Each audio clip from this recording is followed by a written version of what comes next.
You unlock this door with the key of imagination. Beyond it is another dimension, a dimension of mind. You're moving into a land of both shadow and substance, of things and ideas. You've just crossed over into the Photoshop zone.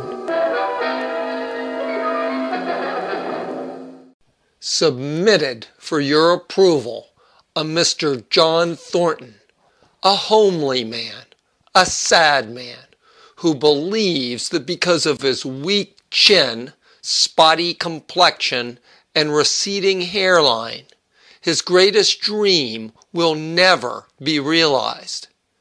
For you see, Mr. Thornton wants more than anything to look like an anchorman. But maybe, just maybe, Mr. Thornton's dream will come true, thanks to the Photoshop zone. The first step is to photograph Mr. Thornton in as flattering a light as is humanly possible. We will open this photograph in Photoshop and begin to try to do a little face work.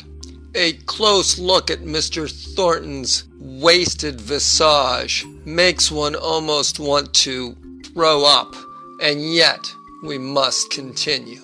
Using the left and right square brackets, we can change the size of a brush, or in this case, the healing tool that we are using, and we can go and zap little blemishes from Mr. Thornton's visage. With larger areas, such as the bags under his eyes, we need a different, more powerful tool. So we're going to move from the spot healing brush tool to the healing brush tool.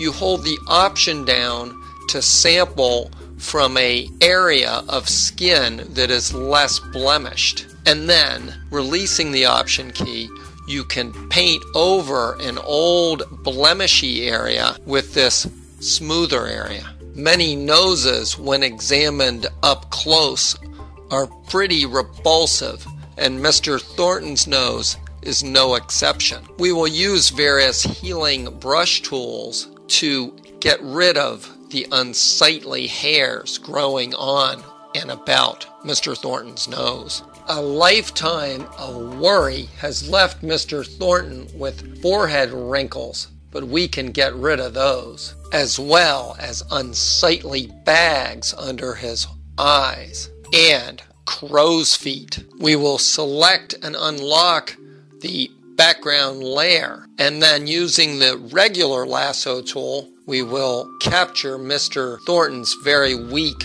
chin. The command of Command plus J will duplicate that chin on a new layer, and we will then use the warping feature to make it more manly. We're going to lower the opacity of the background layer so that we can see the chin more clearly. We will then get the warping tool and go to work. After I have a rough warp, I will click another tool, and that will enable me to apply the transformation. I return the background layer to full opacity. I create a layer mask on the chin layer and check to make sure I will be painting with black to help disguise some of the extraneous pixels. I double check to make sure that the layer mask icon is the currently selected icon before I start painting. Painting a layer mask with black will hide pixels.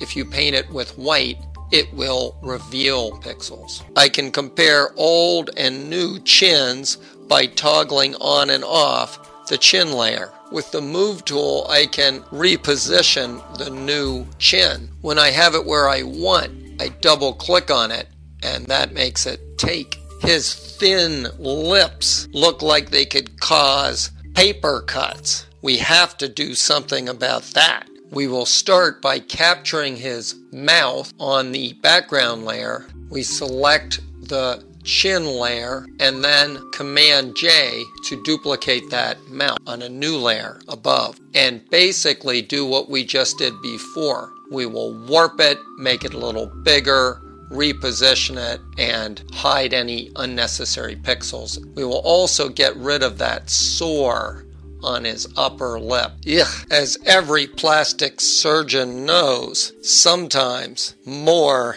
is not more, it's less. Holding down the command key and using the move tool, we can sort of do a minor warp on a selection. Next, we must find suitable Anchorman hair. Fortunately, John has a friend named Denise who has perfect Anchorman hair. We will create a layer mask and capture Denise's hair and then bring it over to sit on John's head like a hat. We try to make it look like it's sitting somewhat naturally. We want to work a little on John's color, so we make a layer above his lips. We select the color red and we fill this layer with a solid red. We then put a layer mask on, inverse it so everything of the red layer is hidden, and then paint over his lips with white, making sure, of course, that the layer mask icon is selected. We lower the opacity of the red and we change the blending mode to color from normal. Using the same concepts, we make his cheeks kind of red and his eyes blue. Later, we will paint our layer mask of the red with, instead of black or white, a gray. This will reduce the rosiness of his cheeks and make it look a little bit more natural. Using the dodge tool, we can brighten up the whites of his eyes. His hair does not seem to be sitting very nicely on his head. We need to put a shadow. So we're going to create a new layer above the background layer and under the hair layer and paint a shadow in there, solid black. We can then reduce the opacity of that layer and put a little layer mask and erase what we don't want, thus making it look pretty darn good. The burn tool will allow us to make his eyebrows quite a bit more impressive. Finally, we flatten the image by saving it as a JPEG, and then we use a layer mask to remove Mr. Thornton from his background. We find a picture of an actual newsroom and we drag Mr. Thornton into that new photograph. We make adjustments as to size and position. As we shrink him, we make sure we hold the shift key down so that he will stay in the original proportion. I think we have a real winner here. Mr. Thornton seems like he fits right in to CBS News.